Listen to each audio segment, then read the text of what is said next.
Baik, Assalamualaikum warahmatullahi wabarakatuh. Selamat pagi dan salam sejahtera untuk kita semua.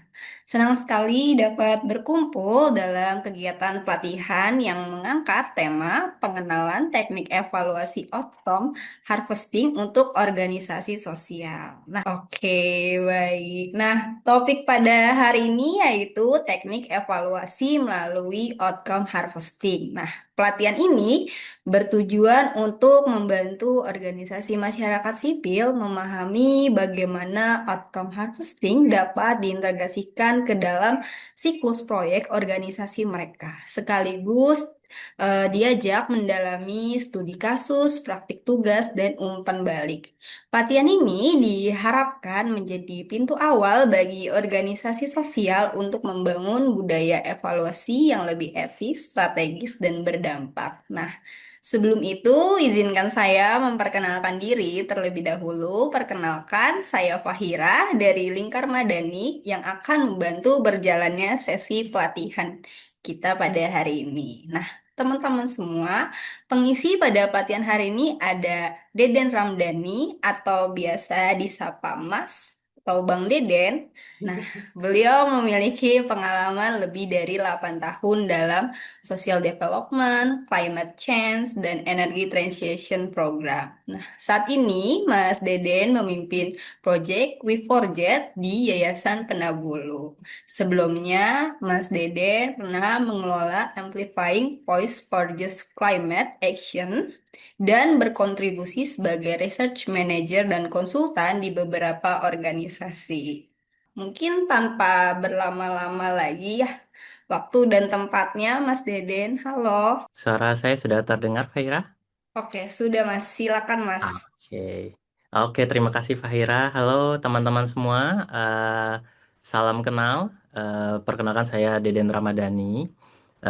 Saya hari ini sebenarnya berkesempatan untuk berbagi pengetahuan, pengalaman, terutama terkait outcome harvesting. Mungkin Bapak Ibu, teman-teman semua ini sudah pernah familiar atau bahkan mungkin baru pertama kali dengar gitu ya tentang outcome harvesting gitu. Atau mungkin sudah ada permintaan dari donor atau juga ada kebutuhan untuk merefleksikan ya dari program, proyek yang sedang berjalan saat ini sehingga kita bisa tahu sebenarnya dampak dari apa yang kita lakukan itu seperti apa dan sejauh mana sih gitu.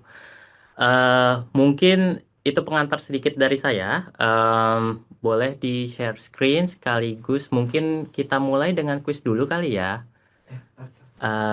Di Fahira atau Mbak Indah, boleh di-share soal kuisnya. Jadi kita akan coba pengen tahu dulu sebentar dari teman-teman perihal sedikit aja tentang outcome harvesting.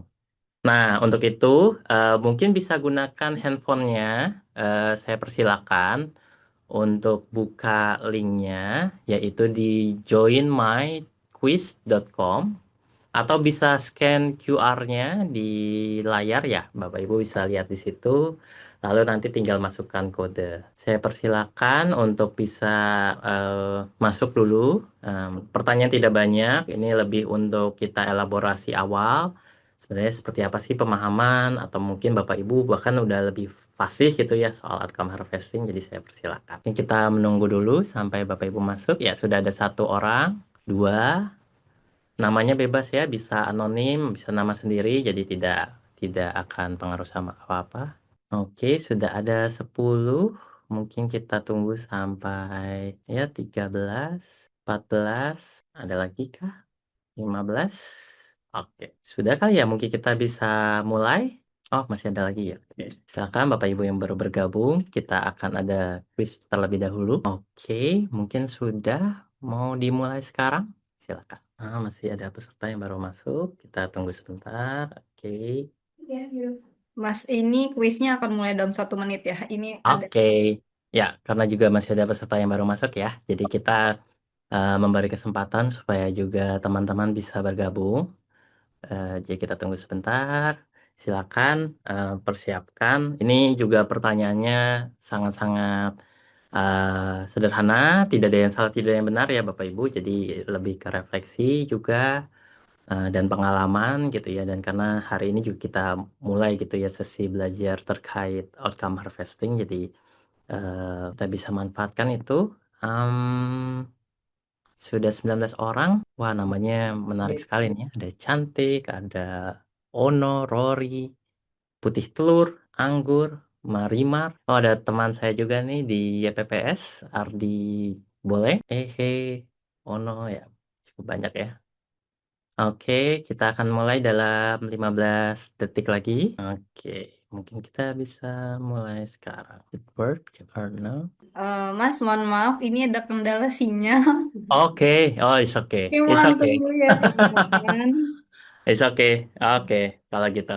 Kalau gitu mungkin teman-teman mohon maaf ya. Kak mungkin bisa di-share langsung aja ke materi saya. Minta tolong. Oke, sudah terlihat ya teman-teman semua ya. Mungkin konfirmasi Mbak Indah apa sudah terlihat? Sudah kuis. Nah, sudah, Sudah ya? Mas. Oke. Next lagi. Ya, mungkin untuk sebagai pengganti kuis, saya meminta Bapak Ibu mungkin partisipasinya ya. Eh, Mas karena kita Dede, mohon yes. maaf, kuisnya sudah mulai, teman-teman mungkin bisa. Oh, bisa? Oh, Sudah oke. bisa. Oke. Silakan teman-teman dibuka lagi. Oh, oke. Oh, udah ada yang mengisi ya. Oh, ini jawabannya tuh langsung semua ya. Berarti yang langsung muncul ya.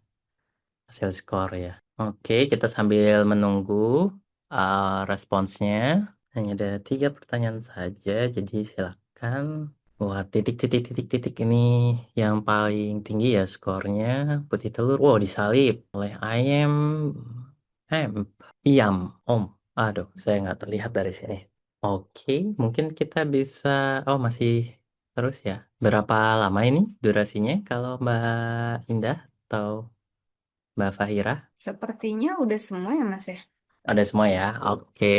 Oke, jadi ada beberapa orang yang jawabannya sudah betul semua ya. Jadi eh, saya sangat mengapresiasi sekali dari Putih Telur, lalu IMM dan titik titik titik titik. Selamat untuk 3 orang yang menjawab dengan benar. Mungkin boleh untuk yang posisi pertama IMM. eh Boleh menyalakan mikrofon atau kamera sambil mungkin menjawab pertanyaan saya ya. Menurut atau boleh saya tahu dulu IMM, IAM atau AM? Siapa Ya, dulu? saya lagi Mas. Oh, Imam. Halo Iya, Pak iya. Imam. Ya, salam Ya, kenal. lagi Mas. Salam kenal Mas. Sorry ini. Ya. Ya, sorry kayaknya belum eh bisa buka kamera karena ini masih dalam perjalanan Mas. Jadi saya sambil oke. jalan sambil ikut pelatihan yang menarik ini Mas. Oke, nggak apa-apa. Mungkin bisa share Pak Imam. Menurut Pak Imam apa sih dampak itu? Sekilas kalau menurut saya itu dampak itu adalah apa namanya perubahan yang terjadi pada saat kita mengintervensi sesuatu gitu mas Nah, gitu. Jadi apa kita sih lebih melihatnya bahwa dampak ini adalah hasil dari proses yang sedang dilakukan dari pelaksanaan agenda-agenda kegiatan gitu mas. oke, oke. Jadi setelah intervensi, itulah kemudian disebut dampak yang kita lihat gitu ya, Mas Imam. Ya betul. Terima kasih banyak. Mungkin untuk yang peringkat kedua, eh, tadi yang titik titik titik titik, boleh Halo nyala. Mas, Oke, Mas Cahyo. Oke. Silakan Mas Cahyo dari Baileo ya. iya Mas, dari Lo Maluku Mas. Bailo Maluku, wow, luar biasa. Oke, mungkin bisa share apa sih dampak menurut Mas Cahyo atau juga bisa kasih contoh gitu ya kalau dari kegiatan selama ini di Baileo itu yang disebut dampak kayak gimana? Oke, terima kasih. Perkenalkan saya Cahyo dari Lo Maluku. Eh, Bicara tentang dampak itu adalah ketika selesai output Mhm. aktivitas itu, misalnya contoh kita membuat pelatihan pembuatan peraturan desa atau peraturan negeri. Nah, ada outputnya. Apa Mhm. outputnya? So, outputnya sudah ada, misalnya peraturan desa atau peraturan negeri tentang perlindungan wilayah pesisir. Nah, ternyata karena ada penguatan kapasitas dari kita kepada pemerintahan negeri, kepada Badan Pengawasan Desa atau Sadari Negeri, itu mereka inisiatif membuat Hmm. peraturan desa, peraturan negeri tentang retribusi desa, retribusi pengambilan atau pembelian pertanian di desa gitu. Hmm.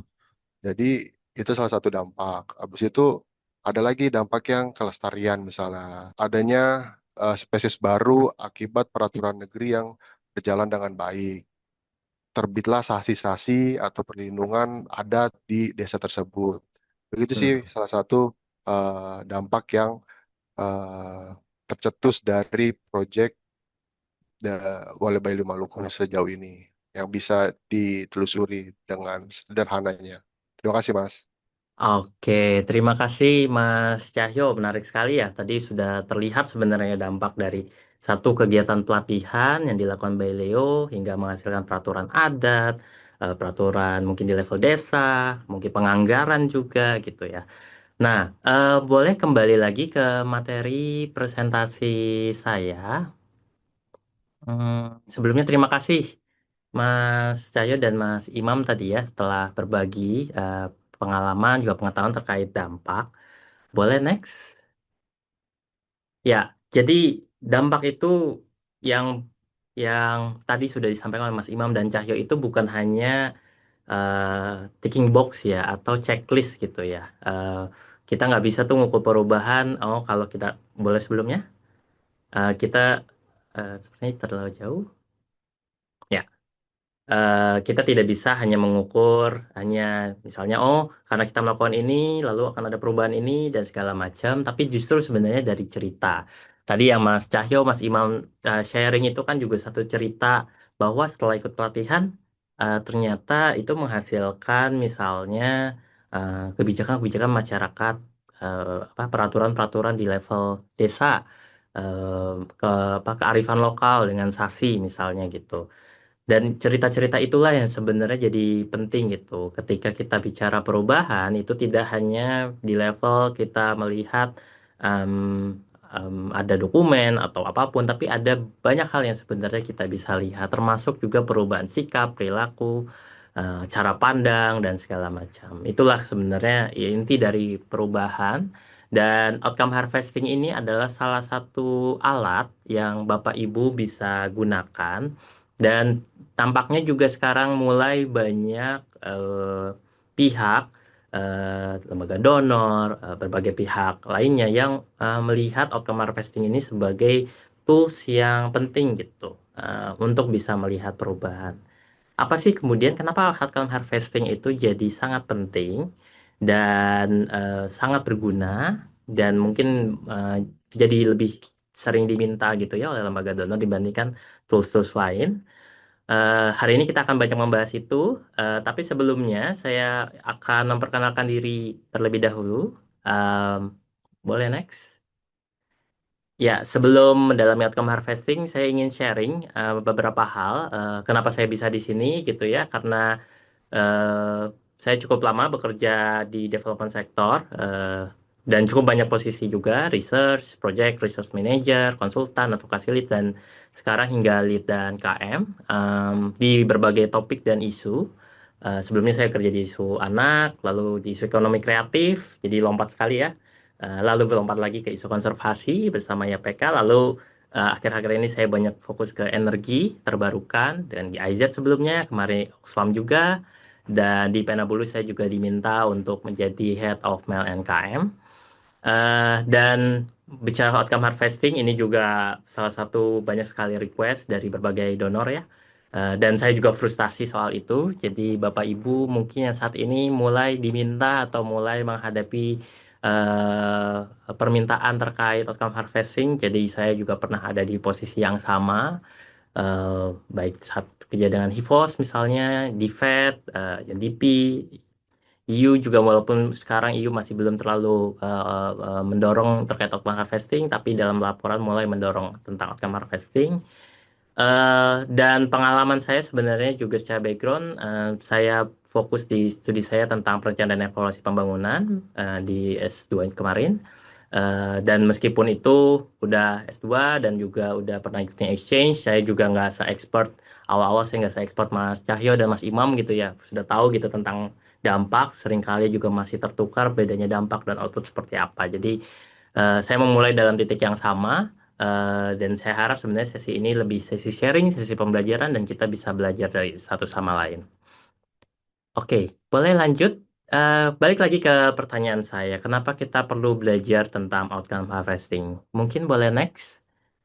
Ya, Bapak Ibu, teman-teman semua mungkin familiar ya em, tentang theory of change, teori perubahan. Kita bilangnya juga log frame atau ada banyak sekali istilahnya gitu ya. Tapi kurang lebih runutannya dia punya input, activities, output, dan outcome gitu. Ini sebagai contoh aja, Bapak Ibu bisa lihat ya, bahwa misalnya goal besarnya ingin meningkatkan kesehatan seksual di komunitas A, di mana outcome-nya berharap bahwa setiap anggota komunitas itu eh, aware atau sadar tentang praktis terkait perencanaan family planning atau perencanaan di keluarga, misalnya penggunaan kontrasepsi seperti di outcome 2.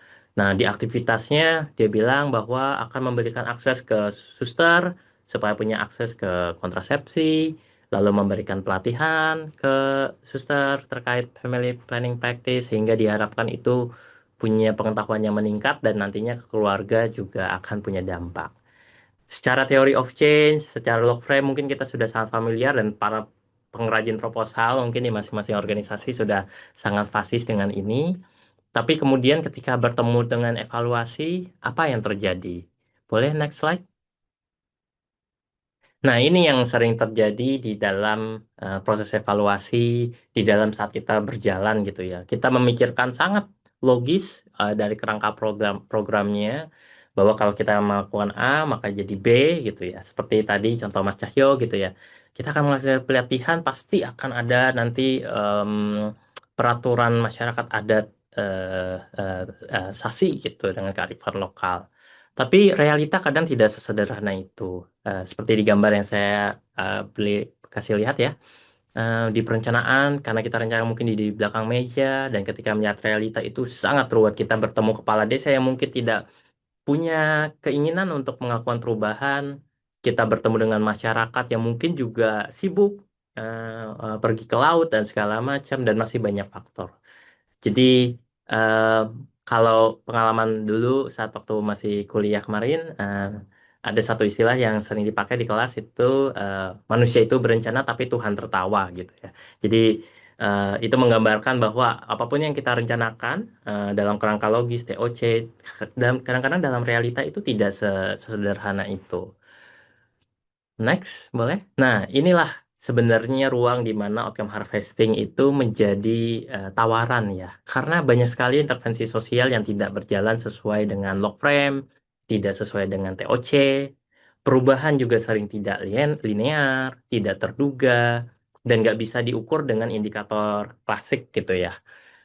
Apakah kemudian perubahan cukup diukur dengan misalnya ada dokumen kebijakan soal peraturan desa misalnya. Apa itu cukup? Itu kita sebut perubahan.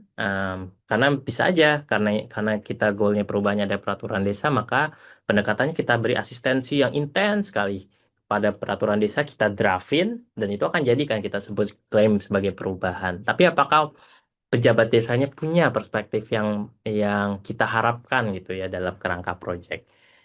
OHA menawarkan pendekatan yang lebih fleksibel dan lebih reflektif, serta metode untuk menangkap apa yang sebenarnya berubah di masyarakat. Boleh next? Jadi, apa itu outcome harvesting? Eh, ada kata dua ya, outcome dan harvesting. Tadi outcome kita sudah bicara soal dampak. Harvesting ini kata memanen gitu. Jadi, dia adalah upaya untuk memanen dampak. Nah, ketika bicara memanen dampak, maka yang dimulai pertanyaannya adalah apa yang telah berubah gitu. Jadi kita tidak bicara soal perencanaan dulu, apa yang dilakukan oleh teman-teman misalnya di Belio, di PPS, di banyak organisasi lain. Kita nggak bicara perencanaan seperti apa, tapi kita langsung bertanya, ada nggak yang berubah gitu. Dari situ kemudian kita baru mundur gitu, melihat kenapa dia bisa berubah gitu. Dari situ baru kita mundur melihat apa kontribusi kita dalam perubahan itu, dan kita mulai melihat perubahan apa saja yang terjadi terhadap aktor sosialnya, sehingga baik perilaku, praktik, hubungan hingga kebijakan. Jadi dalam praktik tadi seperti misalnya ada peraturan desa, maka kita bisa bicara bicara soal perubahan yang terjadi di level kepala desanya gitu misalnya. Ada nggak sih perubahan yang terjadi di level kepala desa sehingga dia mau gitu ya mengeluarkan peraturan desa? Dan apa kontribusi kita di situ? Bapak Ibu juga mungkin familiar soal TOC. Saya hanya refreshment sedikit bahwa level yang bisa kita kontrol adalah level di ruang input, activities, di output. Bahwa kita bisa bikin pelatihan itu ruang yang bisa kita kontrol. Kita bisa mengontrol soal peserta yang hadir, pembicara yang hadir, tapi apakah pelatihan itu memberikan dampak, itu adalah sesuatu yang hanya bisa kita pengaruhi atau level of influence. Nah, oleh karena itu kita tidak bisa mengklaim bahwa keseluruhan perubahan itu adalah dari kita, tapi kita bisa mengklaim bahwa kita berkontribusi di dalamnya. Outcome harvesting akan menyediakan kerangka tersebut. Boleh next? Nah, jadi konsep inti outcome harvesting, dia tidak hanya menilai berdasarkan rencana, tapi dari apa yang betul-betul terjadi, lalu juga mengakui bahwa kontribusi itu bisa langsung atau tidak langsung, sengaja atau tidak sengaja. Kontribusi langsung, misalnya ya seperti tadi ya, contoh Belio, dia pelatihan, kepala desanya ikut, lalu setelah pelatihan kepala desanya terinspirasi untuk membuat peraturan kebijakan. Tapi bisa juga yang ikut bukan kepala desanya, yang ikut adalah stafnya di level desa, sekretaris desa misalnya, yang kemudian menyampaikan hasil pelatihan itu kepada kepala desa sehingga kepala desanya tertarik untuk mengembangkan peraturan kebijakan. Jadi itu bisa jadi tidak langsung seperti itu, atau sengaja atau tidak sengaja. Bisa jadi perencanaan pelatihannya soal konservasi laut, tapi yang terjadi adalah soal restorasi kearifan lokal, revitalisasi kearifan lokal. Jadi perubahan-perubahan itulah yang bisa kita capture, dan karena dunia ini sangat dinamis gitu ya, sangat kompleks, itu yang sebenarnya menjadi ruang dari OHA untuk bisa menangkap perubahan-perubahan yang jangan-jangan dari asumsi kita awal di theory of change kita, di kerangka program kita itu nggak terfikir gitu, tapi itu terjadi gitu. Jadi OHA ini sangat cocok untuk kompleks yang dinamis seperti advokasi atau penguatan kapasitas masyarakat. Tolong beritahu saya kalau terlalu cepat ya. Em, Lalu kapan waktu yang tepat melakukan outcome harvesting? Boleh next. Nah, Bapak Ibu mungkin sudah familiar soal MBG ya. Jadi saya coba ambil beberapa contoh dari MBG aja. Eh, Mungkin kalau di Theory of Change-nya MBG, kurang lebih ini asumsi saya aja ya Bapak Ibu, bukan berarti Theory of Change-nya MBG itu seperti ini, atau memang seperti ini, atau ada Theory of Change-nya MBG. Em, Prosesnya kan dia ingin bahwa anak-anak muda di 2000, anak-anak di usia Indonesia Emas 2030, 2025 itu berhasil, dan segala macam itu di indikator goal-nya. Eh, dan di level activities dan outputnya kan memasak, hingga outputnya ada makanan yang bergizi gitu ya. Nah, diharapkan dengan makanan yang bergizi itu anak-anak bisa makan dan akhirnya menjadi rajin belajar, lalu juga mencapailah Indonesia emas itu. Ini struktur logik, lagi-lagi ya teori of change, tapi yang dilihat dalam outcome harvesting adalah ada nggak perubahan yang terjadi setelah anak-anak tersebut terlibat atau setelah makan makanan bergizi misalnya? Atau apa yang berubah setelah program makan bergizi ini dijalankan? Apakah betul anak itu menjadi rajin belajar? Atau boleh next slide? Atau yang terjadi malah sebaliknya. Misalnya jadi mengantuk, atau menjadi tidak semangat, atau mungkin karena makanannya tidak enak, jadi tidak makan, atau malah dibagikan ke keluarga. Jadi ada sekali banyak faktor yang sebenarnya bisa kita telusuri melalui outcome harvesting. Karena outcome harvesting itu beranjak dari outcome, memulai dari perubahannya dulu apa yang terjadi, lalu kita mulai lihat apa kontribusi kita di level output dan activities. Di situ akan terlihat sebenarnya project ini benar-benar berkontribusi nggak sih terhadap perubahan itu. Tuh. Nah, contoh yang sama bisa saya pakai dalam misal advokasi berbasis riset untuk pengakuan masyarakat adat. Ini mungkin banyak sekali proyek-proyek terkait advokasi berbasis evidence based dan logiknya kan juga sama ya. Melakukan riset, mengumpulkan uang jelas, melakukan studi awal, melakukan riset, outputnya adalah buku-buku yang Bapak Ibu hasilkan mungkin sekarang juga cukup banyak di organisasi masing-masing, didistribusikan di website. Pertanyaannya adalah seberapa berdampak buku-buku tersebut, berapa banyak berdampak hasil-hasil kajian yang Bapak Ibu lakukan. Eh, itu yang seringkali kadang-kadang juga tidak terukur gitu ya. Di level use of output atau intermediate outcome atau di level outcome. Bagaimana kemudian riset-riset itu akhirnya membawa perubahan ya? Maka kita bisa juga menelusuri jika ada kebijakan apapun yang terjadi di pemerintah, di level lokal, apakah ada kontribusi nggak dari riset-riset yang kita hasilkan? Outcome harvesting akan membantu Bapak Ibu untuk men-track perubahan-perubahan dan kontribusinya terutama dari apa yang Bapak Ibu lakukan. Lanjut. Nah, kapan kemudian indikasi kita perlu melakukan outcome harvesting? Ada tiga hal yang saya coba rangkum dari beberapa literatur, juga dari beberapa pengalaman. Pertama, saat ketidakpastian tinggi tentang hasil. Jadi, misalnya Bapak Ibu sudah merencanakan pelatihan, sudah ada riset, tapi sulit nih mengetahui kapan ya kira-kira perubahan adanya kebijakan dari riset yang kita lakukan. Gitu. Itu yang bisa kita lakukan dengan outcome harvesting. Lalu untuk memantau kemajuan proyek secara berkala. Ini juga bisa dipakai Bapak Ibu untuk melihat apakah kita sudah on the track belum ya dari sisi apa yang kita lakukan.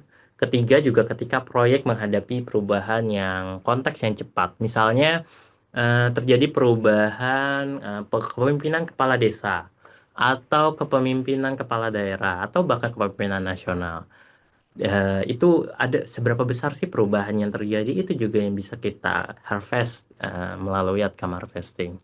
Dalam siklus manajemen project siklus manajemen yang saya tampilkan di slide, ini satu siklus yang mungkin Bapak Ibu sering familiar dari dari situation analysis, kita bikin analisisnya dulu, lalu kemudian perencanaan, lalu kemudian diformulasikan menjadi project proposal, lalu masuk ke fase monitoring, di situ ada implementasi, adaptasi, hingga evaluasi.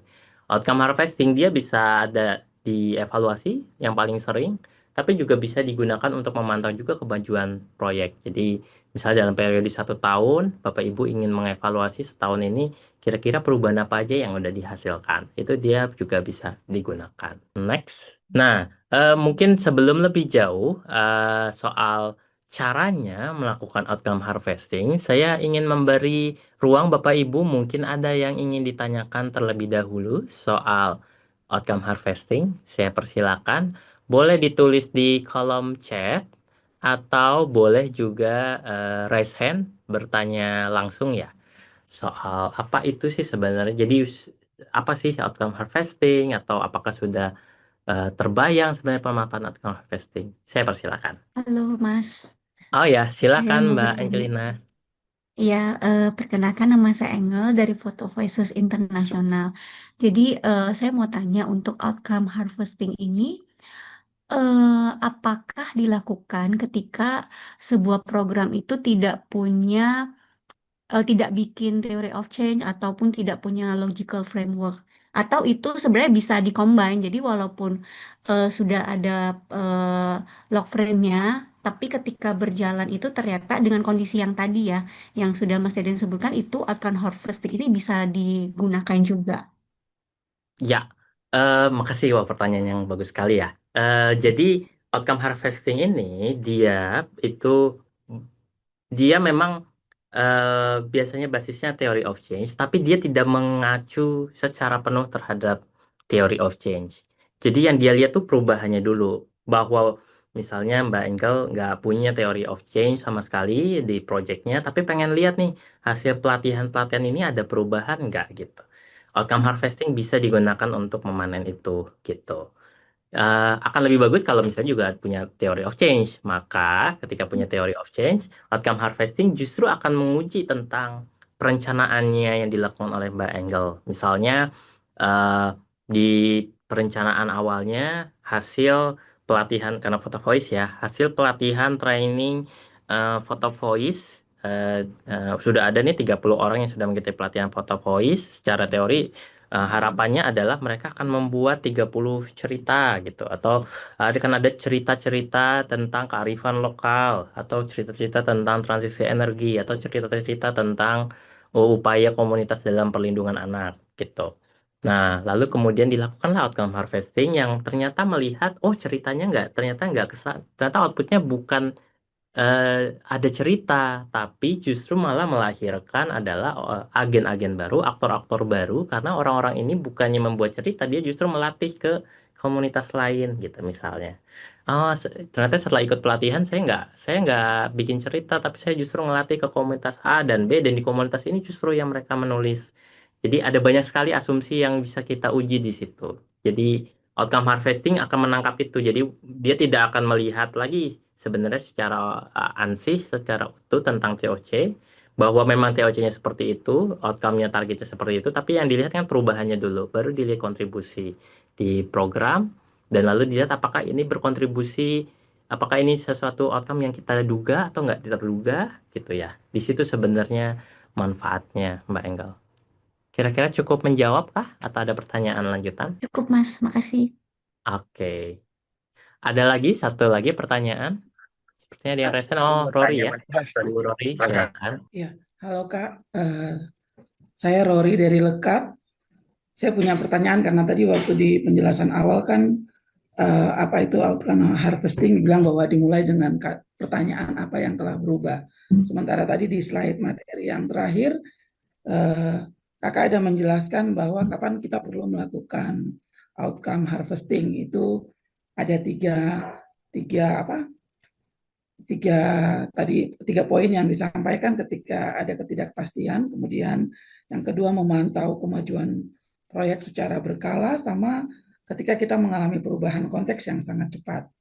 Ya. Apakah tahapan atau bagaimana cara kita melakukan outcome harvesting itu sama di tiga konteks ini atau bagaimana, Kak? Oke. Ya, bagus sekali. Kak Rory, kalau boleh tahu dari Lekat tuh di mana ya? Jayapura, Kak. Oke, oke. Terima kasih Kak Rory. Eh tadi ya, jadi pertanyaannya bagus sekali. Apakah karena outcome harusnya bicara perubahan, tapi tadi saya juga menjelaskan soal indikasi perlu melakukan outcome harvesting gitu ya. Tiga hal soal ketidakpastian tinggi tentang hasil, untuk memantau kemajuan proyek, ketika proyek menghadapi perubahan konteks yang cepat. Jadi begini, pertanyaan pertama dalam outcome harvesting itu adalah apa yang telah berubah gitu. Jadi kapan ketika Karori misalnya punya satu project apa ya misalnya contohnya ya eh, konservasi atau lekat ini kalau boleh tahu fokusnya apa ya Karori? Penguatan kapasitas, Kak. Oke, misalnya penguatan kapasitas tadi ya. Penguatan kapasitas untuk misalnya paling sering yang saya lihat untuk penganggaran di level desa gitu. Kita udah nih, Lekat sudah melakukan pelatihan yang melibatkan 30 kepala desa. Nah, yang Karori sekarang lakukan adalah kan tidak tahu ya, kapan ya bisa kita lihat perubahannya gitu misalnya, atau kapan kita bisa melihat em, hasilnya gitu. Outcome harvesting itu bisa masuk di situ. Atau justru yang Karori lihat adalah ketika proyek menghadapi perubahan konteks yang cepat. Misalnya, kita udah ngerjain pelatihan, tidak hanya kepala desa tapi juga sekretaris desa, lalu terjadilah pemilihan penggantian kepala desa besar-besaran gitu. Nah, Karori juga bisa melihat apakah pergantian kepala desa itu berdampak nggak ya terhadap proyek Karori melalui outcome harvesting. Yaitu dengan mempertanyakan lagi ada nggak yang berubah gitu ya dari apa yang telah dilakukan di level desa misalnya, dan apakah perubahan-perubahan itu juga berkontribusi dari program gitu. Jadi memang tiga indikator ini hanya indikasi untuk membantu Karori, tapi pertanyaan paling besar aja yang dilakukan dalam outcome harvesting adalah eh, apa yang telah berubah gitu. Kasih, Oke, Kak. ada pertanyaan juga tertulis. Makasih Karori. Ada pertanyaan lanjutan? Oke, pertanyaan tertulis ya soal dari Mas Reno. apa perbedaan mendasar OHA dan most significant change? Mas, berdasarkan penjelasan Mas Deden tadi, saya merasa sangat mirip antara OHA dan MSC. Ya, makasih Mas Reno. Eh, jadi memang kalau dalam evaluasi itu ada banyak sekali tools, perangkat yang digunakan. Ada most significant change, berarti dilihat mana perubahan yang paling signifikan. Dan kemudian outcome harvesting, memanen dampak. Betul bahwa dia sangat mirip dari cara cara pengumpulan datanya dan segala macam. OH yang paling biasa, yang paling sebenarnya jadi kekuatan adalah dia eh, memanen eh, level perubahan yang baik positif negatif itu satu juga. Jadi apapun perubahan yang terjadi dia mengcapture situ. Dan seringkali sebenarnya OH itu tidak beranjak secara ANSI dari TOC seperti yang tadi saya sempat bilang ya. Jadi yang dia lihat justru start dari pertanyaan apa yang apa yang terjadi sih di satu komunitas atau di satu pemerintahan di level target yang kita sasar, perubahan apa yang terjadi, baru kita runut nanti di situ perubahannya seperti apa. Memang sangat mirip, tapi sebenarnya juga ini hanya perbedaan biasanya di tools, di penulisan dan kemudian cara kita menggali informasinya. Tapi di OH yang tampak terasa sebenarnya adalah dia bisa mengcapture yang positif negatif dan dia juga bisa membantu kita untuk menguji sebenarnya seberapa jauh kontribusi kita karena nanti kita akan minta source of evidence atau bukti-buktinya, kemudian kontribusi kita, bukti dari outcome-nya dan seterusnya.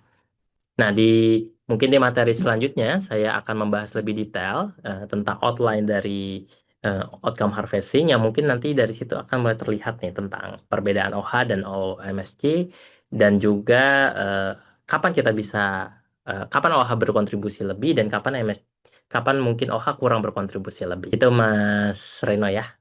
Mbak Maria mungkin satu lagi silakan dari YPPS ya. Ya, halo Kak. Perkenalkan nama saya Maria, saya dari YPPS. Em, saya ingin bertanya terkait dengan outcome harvesting ini, apakah bisa diimplementasikan pada proyek-proyek jangka pendek? Misalnya dalam 1 tahun dia harus menghasilkan eh, apa ya perubahan nilai gitu. Sedangkan dia cuma durasinya mungkin 8 bulan gitu sih Kak.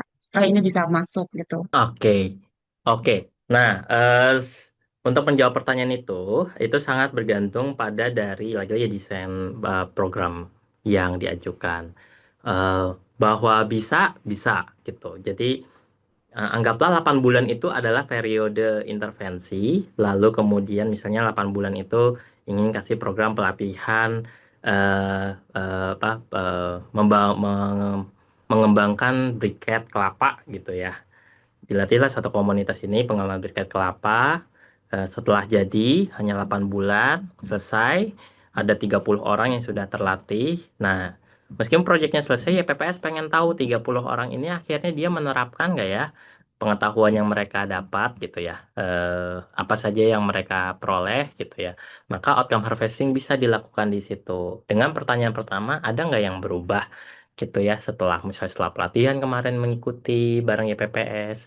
Lalu dilihat perubahan ini terjadi, misalnya mereka bikin komunitas eh, sekolah kelapa gitu. Eh, Pasca pelatihan pengembangan briket melalui arang kelapa itu.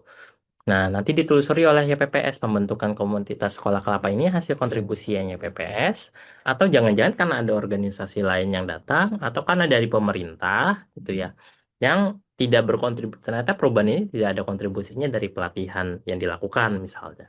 Di situ sebenarnya ruangnya nanti ke Amaria. Jadi bisa, em, tapi lagi-lagi harus dilihat dari kerangka programnya, apakah memang hanya spesifik untuk sampai di level pelatihan atau memang sampai di level perubahan nilai dan perilaku. Dan nah biasanya kalau dalam kerangka evaluasi, eh, setelah pelatihan itu tidak mungkin orang langsung ada perubahan gitu ya. Terjadi perubahan hanya di perubahan pengetahuan. Tapi sampai dia akhirnya menerapkan, mengadaptasi, menyebarluaskan, itu perlu waktu.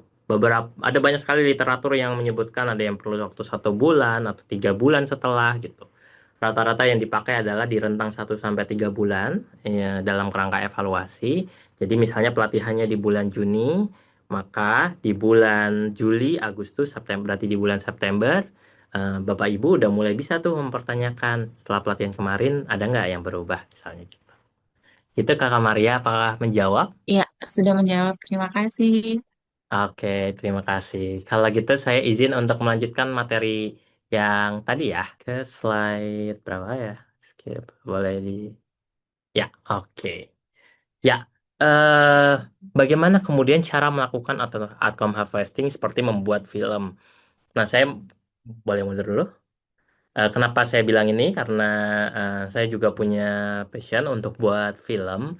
Jadi saya selalu menganalogikan bagaimana sih cara melakukan outcome harvesting seperti kita membuat film gitu ya.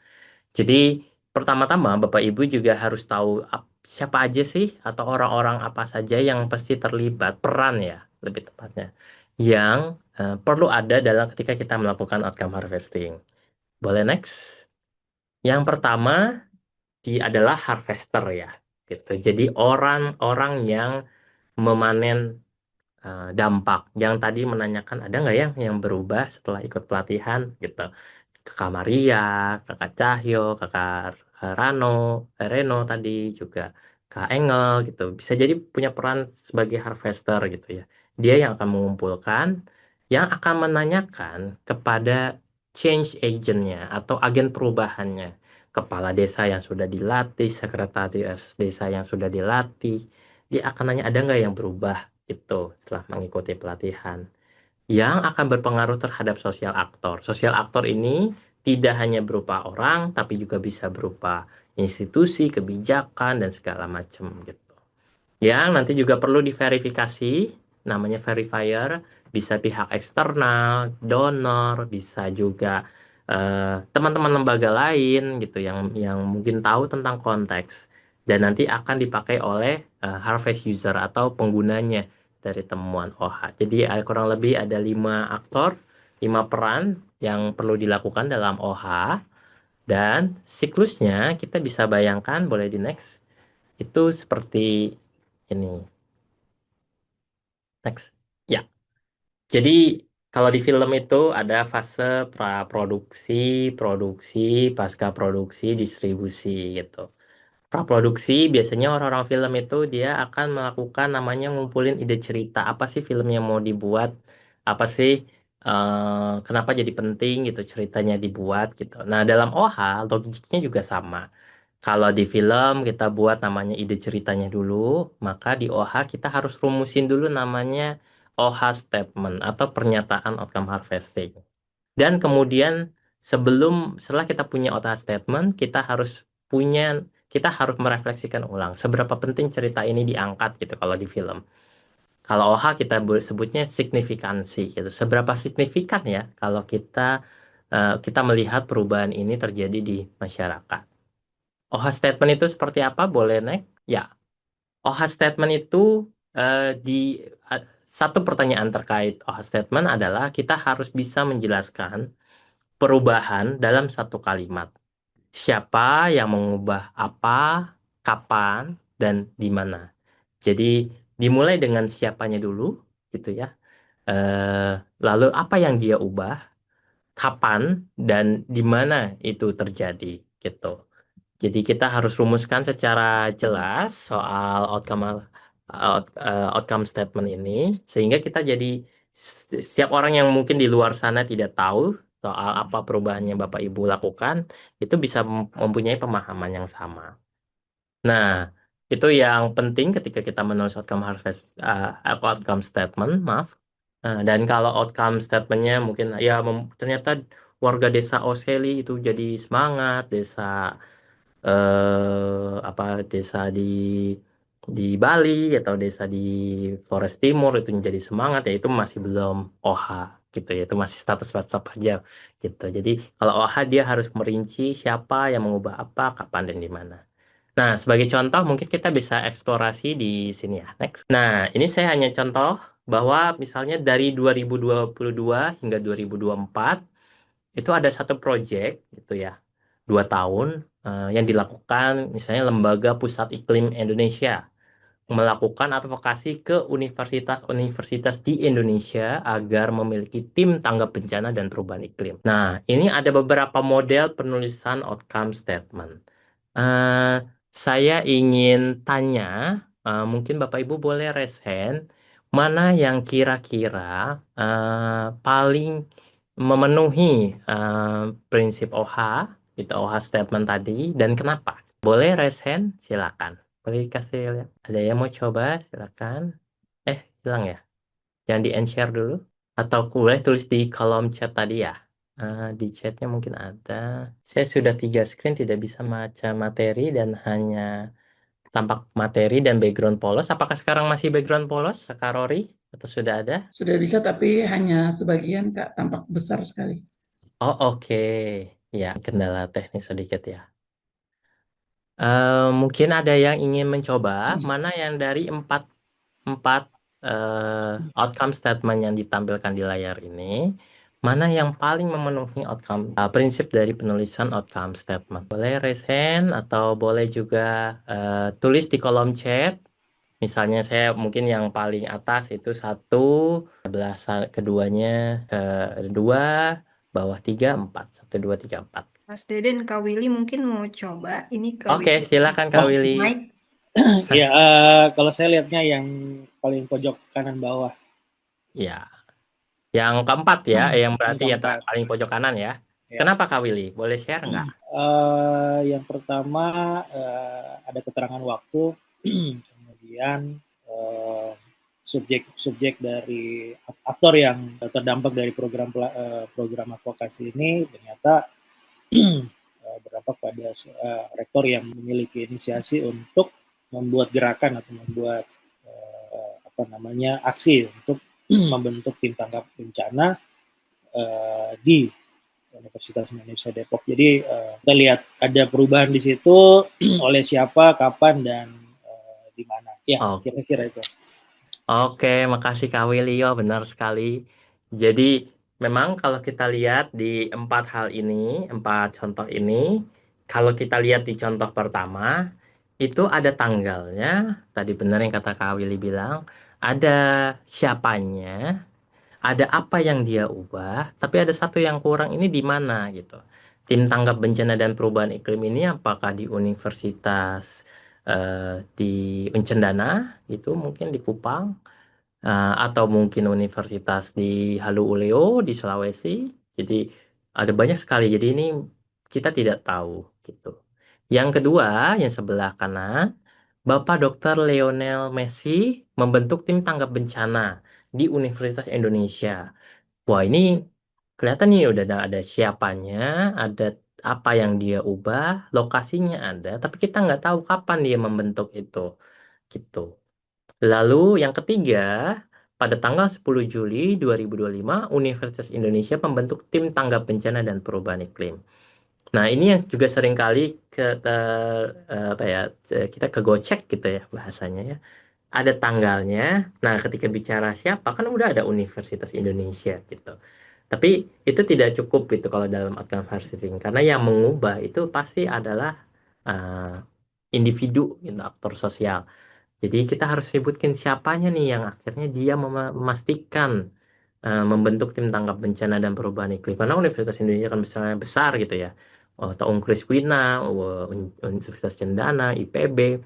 Kan satu institusi. Apakah kemudian bagian adminnya yang membentuk tim tanggap bencana atau bagian SDM-nya? Jadi ini harus jelas. Karena itu yang akan kita telusuri nanti dari outcome harvesting. Makanya tadi benar sekali ke Kaweli bahwa yang keempat itu yang paling benar karena kita tahu nih, oh si Lionel Messi inilah dia rektor di UI yang membentuk tim tangkap bencana. Dari sini akan masuk kemudian tahapan selanjutnya. Kalau dia membentuk tim tanggap bencana, apakah kemudian proyek Lembaga Pusat Iklim di Indonesia, Iklim Indonesia ini benar-benar memberi dampak ke sana? Itu pertanyaan yang diajukan. Atau jangan-jangan bukan gitu. Nah, itu fase kedua yang harus kita lalui setelah kita punya outcome statement ini. Boleh next? Next, Kak. Nah, sebelum lebih jauh, tadi kita refleksi ya. Kita udah tahu Dr. Lionel Messi ini membuat perubahan, membentuk tim tanggap bencana. Nah, kita lihat dulu nih, kenapa perubahan tersebut penting. Jadi, Bapak Ibu juga harus merefleksikan sebenarnya poin kedua. Kenapa ya perubahan membentuk tim tanggap bencana itu penting? Oh, karena dia sesuai dengan apa yang kita rencanakan di project, di level outcome gitu. Oh, atau ternyata dia sama sekali nggak kita rencanakan tapi terjadi. Misalnya di perencanaannya inginnya membentuk pusat studi iklim, tapi yang terjadi justru tim tanggap bencana gitu. Kenapa ya seperti itu gitu? Kita pengen gali lebih dalam poin refleksi ini ya jadi penting. Jadi setelah kita punya perumusan, kita harus menuliskan nanti di signifikansinya. Kenapa perubahan tersebut penting? Nah, perubahan tersebut penting bisa kita refleksikan kalau Bapak Ibu sudah ada TOC-nya dari dampak yang ingin kita lihat atau use atau output-nya atau intermediate outcome-nya, ya Bapak Ibu bisa merefleksikan dari sana. Itu. Misalnya kalau ini MBG makan, kita ekspektasikan si anak ini makan jadi belajar, tapi ternyata yang kejadian adalah makanannya dibawa buat keluarganya gitu. Karena keluarganya juga nggak punya makanan, akhirnya satu ayam, satu telur yang harusnya dimakan oleh satu anak dibagi jadi berempat. Jadi yang seharusnya perubahannya anaknya jadi rajin belajar, ternyata jadi mengantuk gitu karena gizinya tidak cukup gitu. Di situ sebenarnya ruang refleksi kenapa perubahan tersebut penting. Next. Nah, tadi kita sudah masuk ya soal praproduksi. Pertama, OHA statement. Tadi Kak Weli sudah menjelaskan. Lalu seberapa penting cerita ini diangkat. Itu soal signifikansi. Setelah kita punya, kita yakin nih, oh ini penting nih. Terlepas dia negatif positif, baru kita masuk soal mengumpulkan informasi lebih jauh. Jadi wawancara dari berbagai sisi dan mengumpulkan data sekunder. Dalam OHA, proses ini disebut kontribusi dan pengumpulan bukti. Nah, dari perubahan yang tadi kita lihat, boleh next, kita mulai mengumpulkan kontribusi. Boleh next. Apa saja aktivitas yang dilakukan oleh Lembaga Pusat Iklim Indonesia sehingga perubahan tersebut tercapai? Jadi Bapak Ibu harus jelasin nih, misalnya perubahan yang tadi saya bilang soal si dokter Lionel Messi harus dijelaskan secara rinci aktivitas apa saja yang dilakukan dan melibatkan aktor atau pemberi pengaruh kepada aktor yang kita tulis dalam outcome statement. Apakah ada berapa banyak aktivitas yang kita lakukan yang melibatkan si Lionel Messi ini atau pemberi pengaruhnya. Misalnya sekretaris rektor yang kita tulis nanti di dalam outcome statement. Misalnya tanggal sekian kita ngadain pertemuan dengan Lionel Messi, tanggal sekian kita melakukan pelatihan dan segala macam sehingga kita makin yakin bahwa apa yang terjadi di Lionel Messi sehingga membentuk tim tanggap bencana itu benar-benar kontribusi dari kita. Dan aktivitas ini harus disusun berdasarkan tanggal, sejak pertama kali aktor tersebut terlibat, hingga terakhir terlibat. Dan tidak hanya yang terencana, tidak hanya yang Bapak Ibu masukkan di situ, tidak hanya yang terplanning dalam program. Karena seringkali kita melakukan pelatihan, kita mengadukan pertemuan, tapi Bapak Ibu juga melakukan pertemuan dialog-dialog informal. Itu pentingnya juga pencatatan di situ, obrolan di rumahnya, obrolan di mana, dan segala macam. Semakin banyak terlihat kontribusi yang Bapak Ibu lakukan, itu akan semakin meningkatkan kepercayaan Bapak Ibu bahwa memang apa yang Bapak Ibu lakukan ini benar-benar berkontribusi terhadap pembentukan tim tanggap bencana. Itu juga bisa diverifikasi dengan wawancara dengan Bapak Lionel Messi-nya misalnya gitu. Bahwa dia memang merasa pembentukan tim tanggap bencana ini terjadi karena dia banyak mengikuti kegiatan oleh pusat studi iklim tadi. Boleh next? Nah, kemudian kita lakukan refleksi nanti ya. Setelah mengumpulkan data-datanya, kita lihat refleksinya.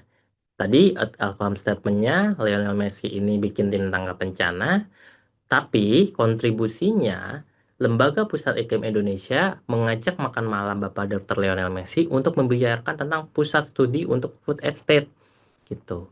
Nah, ini Bapak Ibu bisa refleksiin apakah perubahan di atas grup terjadi tim tanggap bencana ini adalah merupakan kontribusi dari kerja si Lembaga Pusat Iklim atau bukan gitu. Bapak Ibu juga harus menyajikan data-datanya gitu.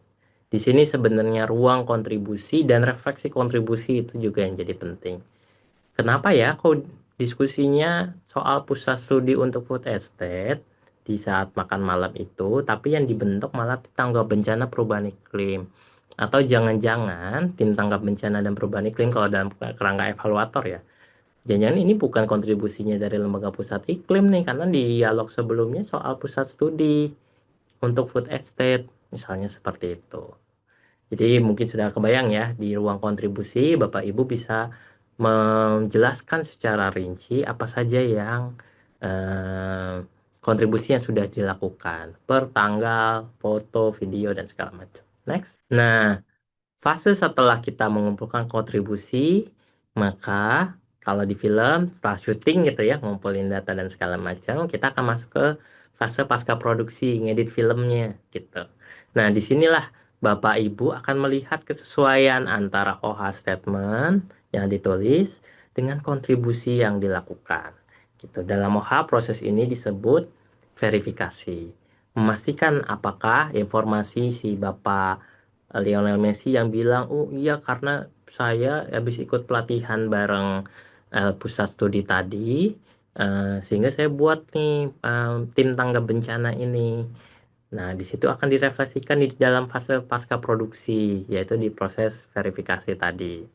Apa saja yang mesti kita lihat dalam proses proses verifikasi? Boleh next. Ini ya, ini mengumpulkan sumber bukti perubahan serta bukti kontribusi kita. Boleh next. Nah, misalnya kita dapat informasi nih bahwa Rektor Universitas Indonesia membentuk tim tangkap bencana. Yang jadi yang perlu di Bapak Ibu kumpulkan dan akan diverifikasi adalah benar nggak memang itu membentuk atau itu baru hanya informasi yang kita nggak bisa buktikan gitu. Sumber bukti perubahannya bisa macam-macam. Misalnya surat keputusan rektornya. Ada nggak suratnya bahwa dia benar membentuk itu? Atau liputan medianya? Atau berita acaranya? Akan lebih bagus misalnya kita punya dokumen anggarannya. Atau foto video pendukung pengesahan. Ini adalah sumber-sumber bukti yang menunjukkan bahwa benar ada perubahan tersebut. Jadi Bapak Ibu ketika menentukan outcome statement ini, Bapak Ibu harus mengumpulkan beberapa bukti yang akan diverifikasi oleh tim verifikasi, bisa jadi dari pihak donor atau misalnya dari tim eksternal atau mungkin di internal sama masing-masing. Ya, apabila ada mail, dia juga akan menguji soal bukti-bukti tersebut. Lalu lanjut dan juga soal kontribusinya. Jadi ketika Bapak Ibu menyatakan soal outcome statement ini, Bapak Lionel Messi ini membentuk tim tanggap bencana, Bapak Ibu juga harus menyebutkan bahwa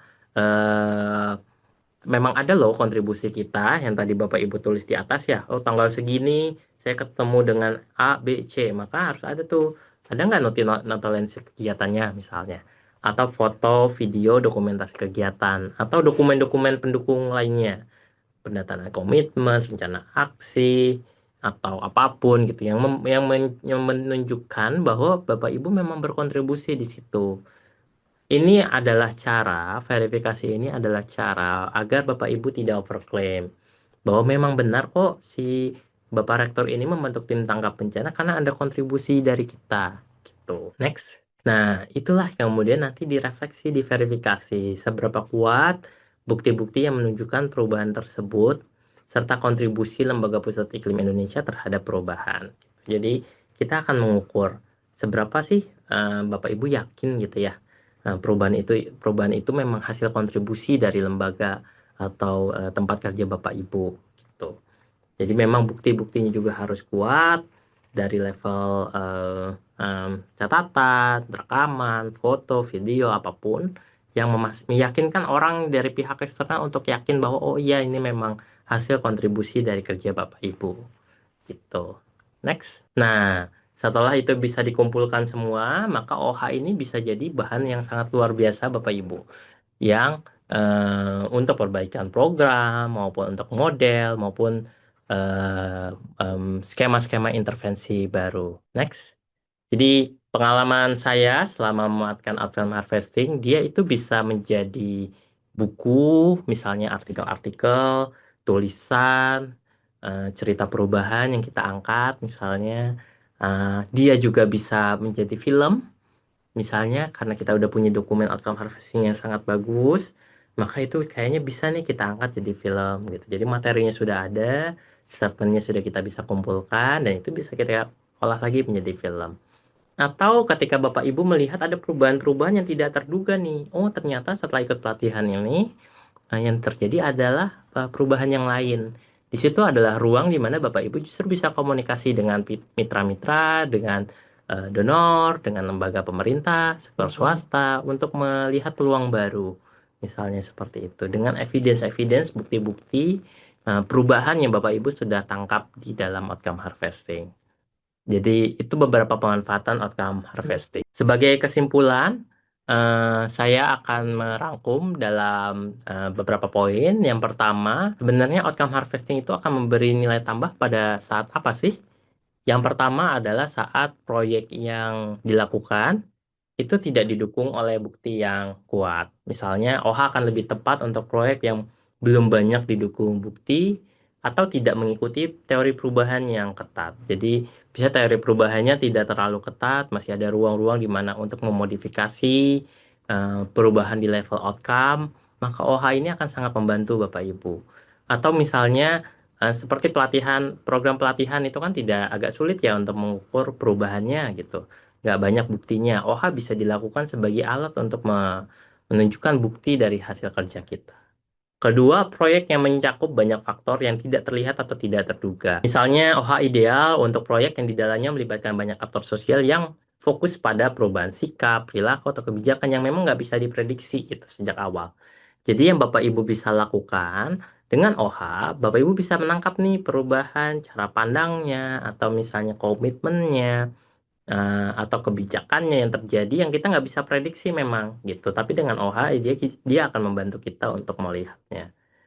Dan ketiga, proyek-proyek yang mungkin fokus untuk peningkatan kapasitas masyarakat atau advokasi. OHA juga akan membantu kita untuk melihat perubahannya dan kontribusinya.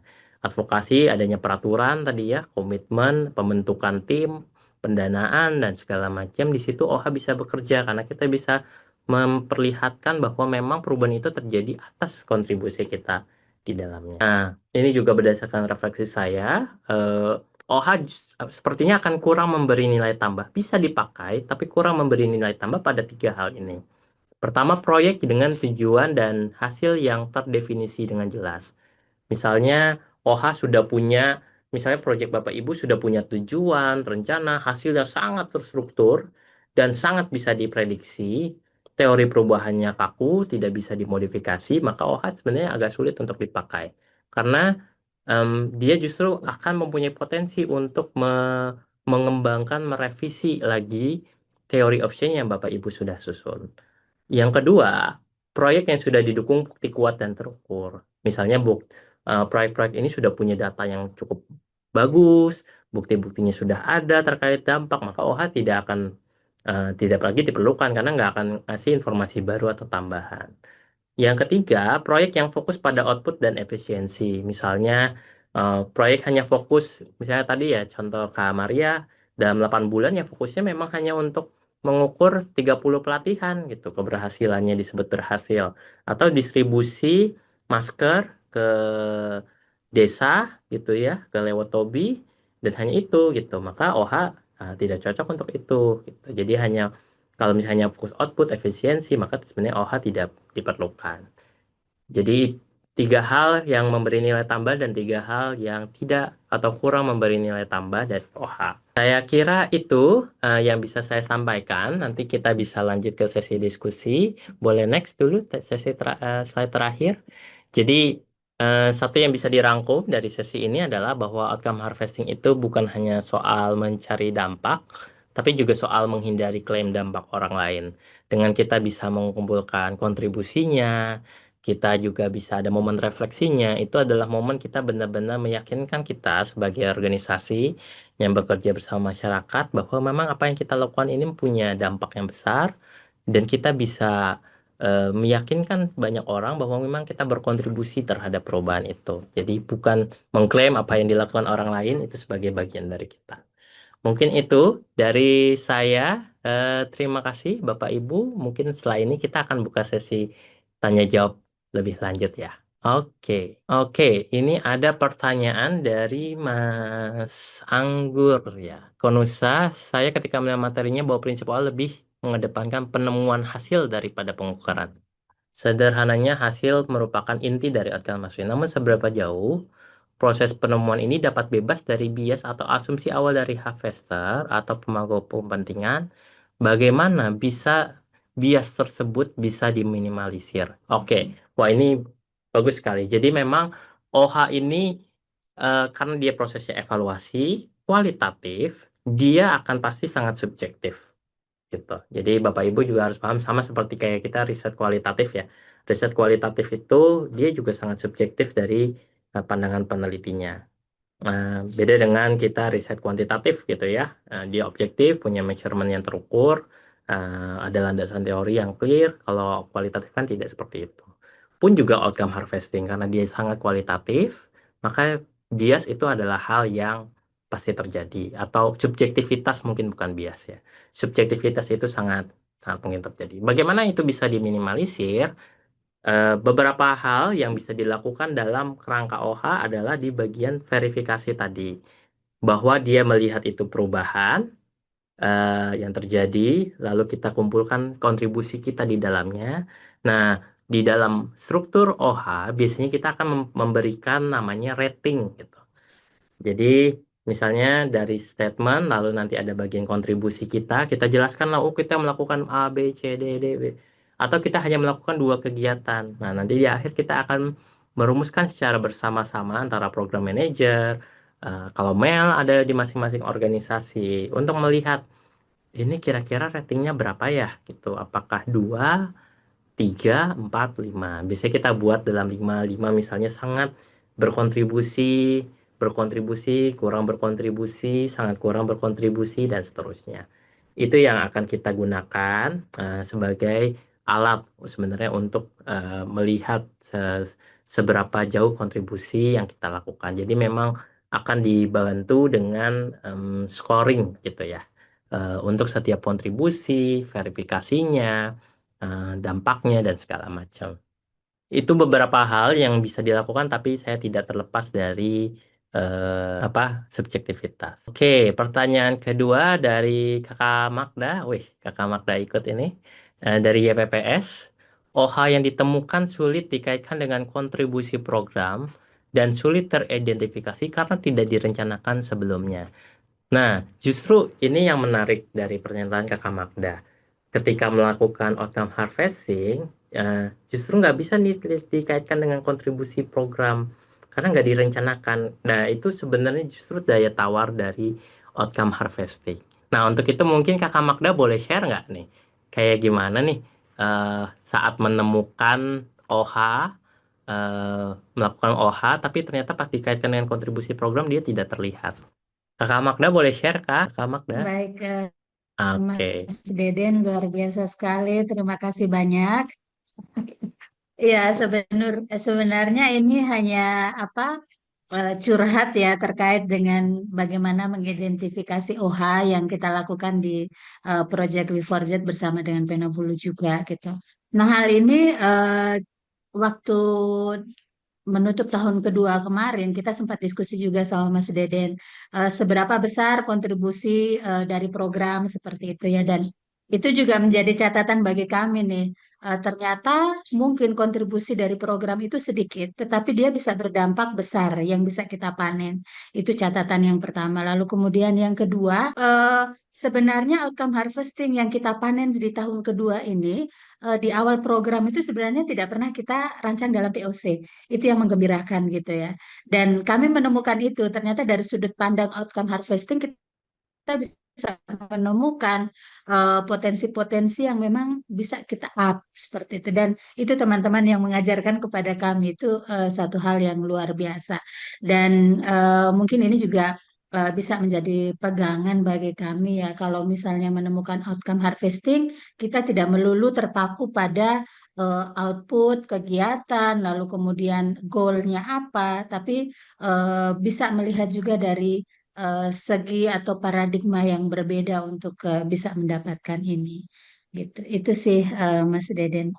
Oke, makasih banyak Kakak Magda untuk sharingnya. Jadi memang akan dan justru karena itu ya daya tawarnya OH, outcome harvesting, karena bertanya dari perubahannya, maka bisa jadi bahwa apa yang kita lakukan itu nggak sesuai dengan perencanaan, nggak sesuai dengan outcome yang kita ekspektasikan, dan itu nggak apa-apa, gitu. Bahan itulah justru menjadi evaluasi untuk melihat kembali, jangan-jangan teori of change yang kita susun ini tidak tepat, gitu. Kan, jangan-jangan apa yang kita harapkan dari project juga tidak sesuai, gitu. Bukan berarti TOC-nya salah, gitu, tapi bisa jadi karena konteksnya yang berubah gitu. Bapak Ibu harus juga lihat bahwa apa yang kita lakukan ini nggak berdiri di ruang vakum ya. Kita bikin kegiatan 30 orang, kita berhadapan dengan konteks pemerintah yang mungkin bisa jadi tiba-tiba tidak mendukung atau sangat mendukung.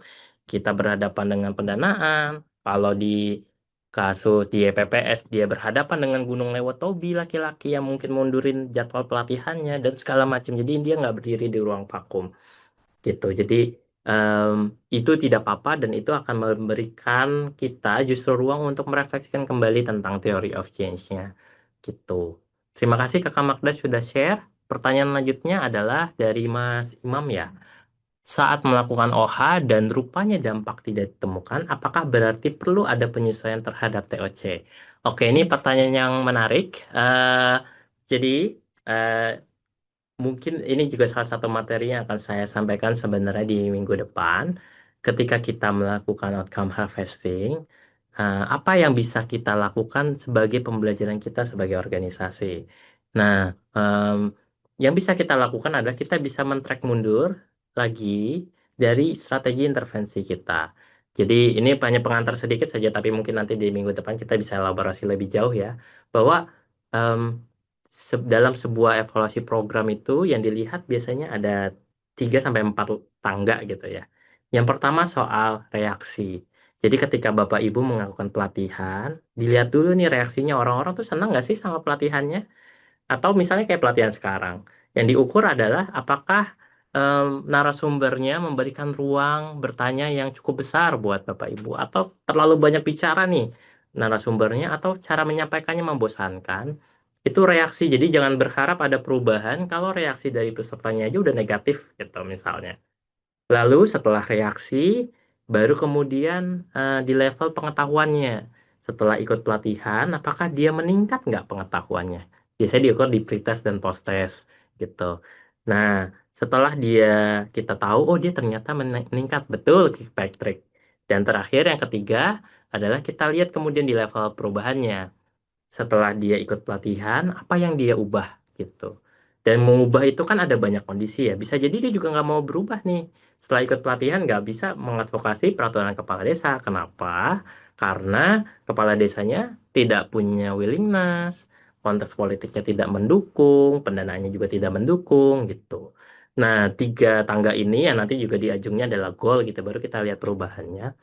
3, 4 tangga inilah yang sebenarnya bisa kita lihat untuk merefleksikan apakah TOC kita memang sudah sesuai, apakah perlu ada yang kita perbaiki dari sisi intervensinya sampai di level outputnya gitu. Ini yang salah satu evaluator terkenalnya namanya Kirkpatrick. Bapak Ibu juga bisa membaca beberapa bukunya ya terkait Kirkpatrick, tapi mungkin di pertemuan minggu depan kita akan bisa lebih dalam membahas soal itu ya, untuk merefleksikan hasil OH yang Bapak Ibu tulis gitu. Oke, ada pertanyaan lain silakan. Mas Atau Mas Deden, mohon maaf menyela. Mungkin sebelum dilanjut sesi tanya jawab, kita foto dulu ya teman-teman sebagai dokumentasi Oke. ini. Baik, aku hitung ya. 1, 2, 3. Sekali lagi, boleh gaya andalannya. 1, 2, 3. Oke, terima kasih banyak teman-teman. Silakan teman-teman, boleh Oke. boleh raise hand langsung. Ya, silakan kalau ada pertanyaan lagi ya. Ini kita masih ada waktu sekitar 5 menit. Baik, yang ingin bertanya teman-teman. Oh Bagi iya. PPT-nya, Mas. Oh ya, nanti akan dibagi sama Kak Fahira ya. Iya, nanti akan share di web kami. Teman-teman yang Oke. lainnya, Mungkin ya, nanti tolong di raise hand bagian pertanyaan. Cuman saya akan berbagi info soal sesi selanjutnya sedikit. Eh, Jadi sesi selanjutnya seperti tadi ya kita akan melihat dari hasil OH yang kita lakukan apa sih refleksi yang bisa kita lakukan, melihat kembali dari kerangka intervensi yang kita lakukan.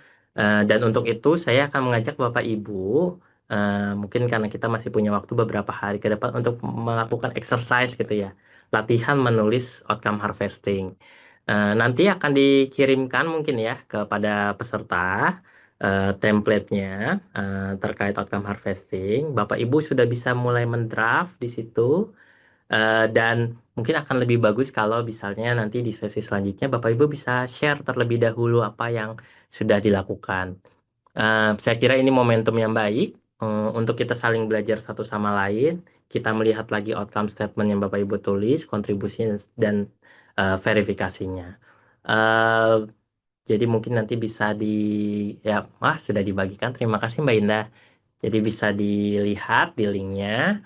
Ini saya nggak bilang spesifik tugas, tapi bagi Bapak Ibu yang tertarik untuk menguji atau mau membahas secara langsung outcome harvestingnya, yang bisa jadi mungkin ini udah mepet-mepet sama laporan donor kah, atau mungkin sudah memang ingin mengevaluasi sebenarnya kita udah melakukan hal yang benar belum sih gitu.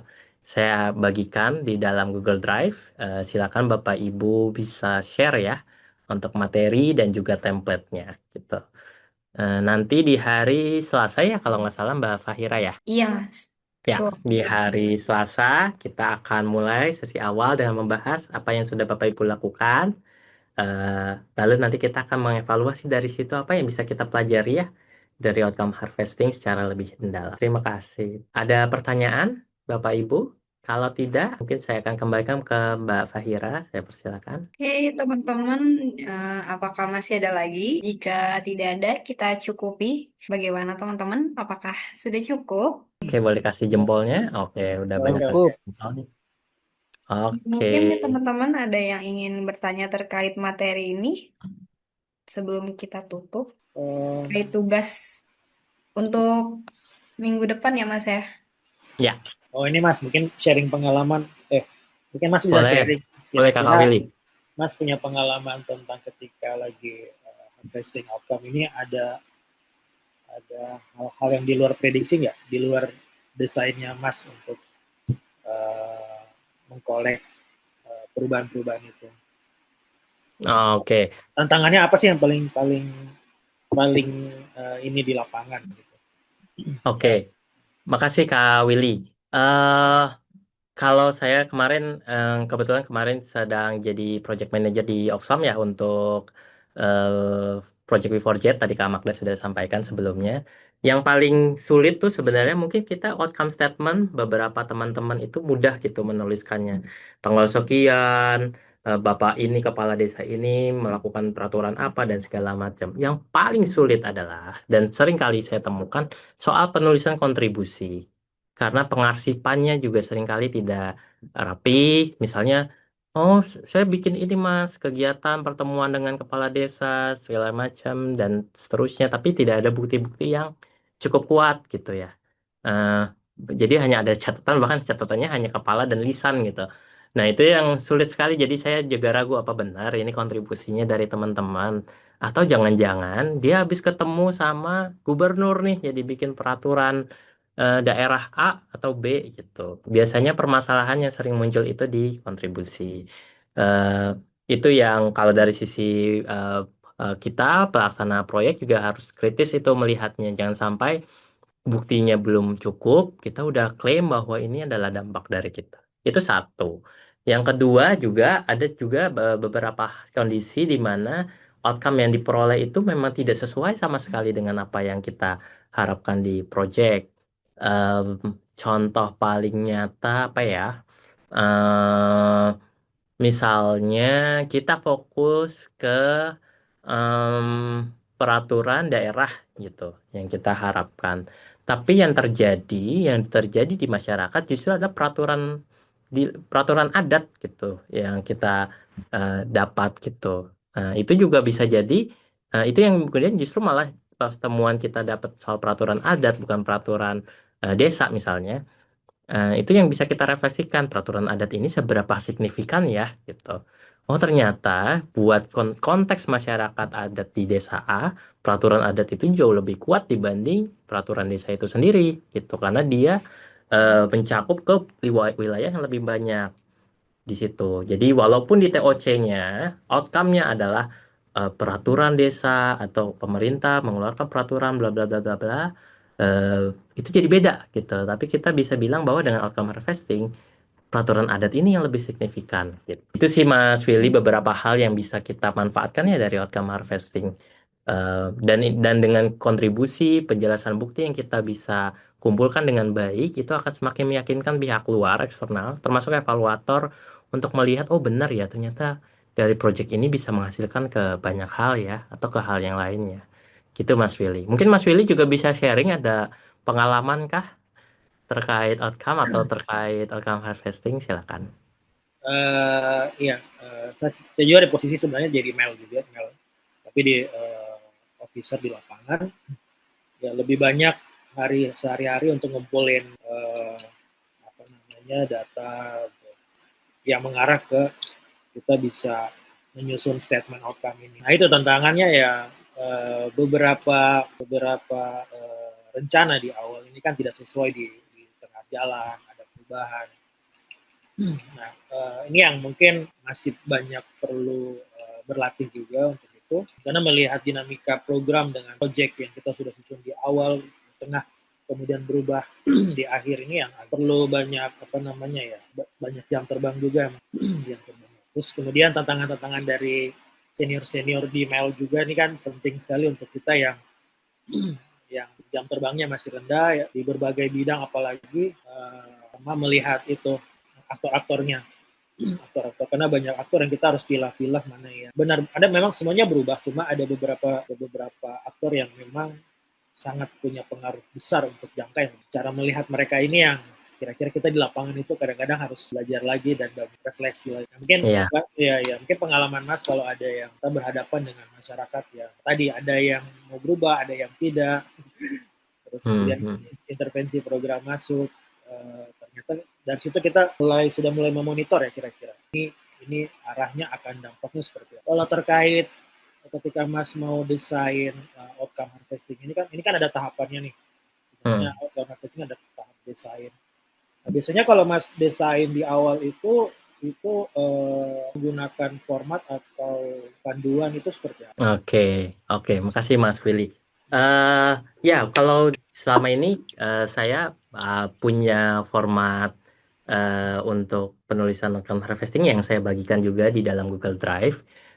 Saya juga coba bandingin dari pengalaman saya ke beberapa donor dan hampir mirip-mirip gitu ya template-nya, maka saya sarikan di dalam Google Drive nanti. Bapak Ibu juga bisa lihat ya di situ. Dari situ sebenarnya membantu saya untuk merunut gitu ya dari outcome statement, kontribusinya apa, lalu kemudian verifikasi seperti apa, itu yang akan dirunut gitu. Jadi itu yang sebenarnya akan membantu teman-teman gitu ya untuk melihat sebenarnya benar nggak sih kita punya berkontribusi terhadap perubahan tersebut. Bahwa tadi Om Willy juga bilang bahwa ada banyak aktor juga yang berubah tapi kita harus milah, dan itu benar bahwa di dalam outcome harvesting itu justru penekanannya bukan pada kuantitas gitu, tapi pada bagaimana kita juga bisa melihat mana perubahan-perubahan yang menurut kita tuh sangat penting untuk kita angkat. Itu sama kayak orang kalau bikin film, bikin cerita sih banyak gitu ya, tapi mana cerita yang signifikan untuk kita angkat dan kenapa. Biasanya kita refleksikan lagi dari TOC-nya, kita refleksikan lagi bahkan dari konteksnya di mana kegiatan yang kita lakukan itu dilakukan. Makasih Om Willy untuk sharingnya ya. Terima kasih Mas. Mungkin di sini ada juga di kolom chat ada Ulia. Mungkin pengalamanku selama implementasi OHA satu lagi adalah menilai apakah yang di harvest sudah di level outcome atau masih di level output, dan memastikan tidak overclaim pada saat mengharvest ya. Terima kasih Ulia. Jadi memang seringkali yang sering kita temukan itu juga pengalaman saya bahwa em, teman-teman juga masih sulit nih membedakan output dan outcome gitu misalnya. Ini sebenarnya masih di level output tapi sudah dibilang ini outcome gitu. Padahal ketika kita bicara outcome, dia tidak hanya 30 orang atau Pak Desa ikut pelatihan tentang apa mengelola koperasi unit desa gitu atau mengembangkan BUMDes, sorry. Misalnya dia sudah ikut pelatihan itu sudah bisa dibilang outcome? Tentu belum, karena dia baru ikut pelatihan. Selalu ingat setelah ikut pelatihan itu ada banyak lagi layer-layer yang Bapak Ibu harus pahami. Bisa jadi setelah pulang dari sana dia juga udah banyak kegiatan, dia tidak bisa fokus untuk mengikuti kegiatan saat berlangsung, pematerinya juga tidak jelas misalnya. Sehingga perubahan yang kita ingin capai, si Bapak Desa punya BUMDes yang inklusif, itu nggak akan pernah tercapai gitu. Jadi harus memastikan bahwa outcome dan output itu berbeda. Kedua, poin Aulia juga sangat baik tadi soal overclaim. Itu kenapa makanya di bukti verifikasi yaitu Bapak Ibu juga harus lengkap dan memastikan bahwa ini juga didiskusikan bersama dengan project manajernya, pengelola proyeknya, dengan mailnya jika ada, dan akan lebih bagus jika ada pihak-pihak eksternal lain yang akan memberikan insight soal ini. Itu mungkin dari saya. Mas Deden, maaf ini di kolom chat dari Kak Angelina. Mas mungkin bisa review singkat terkait tugasnya. Oke, mungkin boleh dibuka nggak ya Google Drive-nya? Saya itu ada. Nah, di yang bagian Word aja ya. Ya, ini boleh di zoom, perbesar. Sudah muncul Bapak Ibu? Sudah Mas Boleh Sudah, di zoom Deden. Mas. nggak? Boleh di zoom nggak? Lagi, perbesar lagi. Ya, ini outcome statement template ya yang Bapak Ibu bisa gunakan. Jadi, saya berharap untuk pertemuan hari Selasa nanti, Bapak Ibu sudah mulai menuliskan eh, outcome yang Bapak Ibu ingin capture gitu ya di masing-masing lembaga. Misalnya ditulis outcome description, ini outcome statement yang tadi saya bilang. Di sini Bapak Ibu tulis tuh siapa yang mengubah apa, kapan dan di mana. Jadi ini bahasanya harus jelas. Ditulis di sini misalnya dari Ekonusa gitu ya. Pada tanggal kemarin berapa tuh 10 Juli atau di 1 Juli kepala desa mana nih mengeluarkan peraturan apa. Atau di foto voice tiga apa bisa sebut namanya bebas, tapi kalau mau buat exercise bisa anonim dulu. Lutfi atau Indah itu peserta foto voice berhasil mendapatkan apa gitu misalnya penghargaan atau misalnya menjadi narasumber atau membuat kebijakan atau apapun lah gitu. Di sini bisa ditulis, nanti kita bisa diskusikan masing-masing apakah ini OH atau output. Lalu significance. Scroll bawah sedikit, boleh scroll bawah ya. Nah, di signifikan ini kita akan melihat seberapa signifikan sih OH yang tadi Bapak Ibu tulis gitu ya. Mau untuk perubahan jangka panjang, membangun jaringan koalisi, atau untuk tujuan program. Dan ingat ya, ini bisa jadi OH-nya bisa positif, bisa negatif gitu. Kapan OH itu positif, kapan itu OH negatif, misalnya itu bisa direfleksikan dari tujuan proyek. Misalnya Bapak Ibu, tujuan proyeknya adalah adanya apa peraturan desa tadi, tapi yang terjadi bukan peraturan desa gitu. Atau bahkan tidak ada nih peraturan desa yang terjadi, tapi adalah yang lain gitu. Itu mungkin bisa dilihat kontribusi yang malah memberikan dampak buruk gitu buat komunitas. Itu bisa disebut kontribusi negatif. Jadi di sini bisa Bapak Ibu tulis signifikansinya, apakah dia negatif atau positif. Lalu scroll bawah, dan ini ada kolom-kolom ratingnya ya Bapak Ibu ya. Jadi bisa mulai di scoring nih, 1 atau 5 gitu. Lalu kontribusi. Kontribusi yang tadi saya juga jelaskan, Bapak Ibu mulai menulis apa aja yang sudah dilakukan sehingga perubahan itu bisa tercapai gitu. Ini boleh scroll bawah lagi. Ini setiap deskripsinya sudah ada bahasa Indonesianya, jadi bisa dilihat ya kontribusinya langsung atau tidak langsung, kecil besar, disengaja atau tidak sengaja bisa dirilis di sini, ditulis di sini. Tanggal berapa, apa yang dilakukan, dan seterusnya. Lalu bawahnya source of evidence atau bukti-buktinya. Nah, bukti ini terbagi jadi dua. Ada bukti yang menjelaskan tentang perubahan dan bukti yang menjelaskan tentang kontribusi. Tadi saya juga sudah jelaskan, bukti yang terkait perubahan adalah bukti yang menunjukkan bahwa perubahan itu benar terjadi.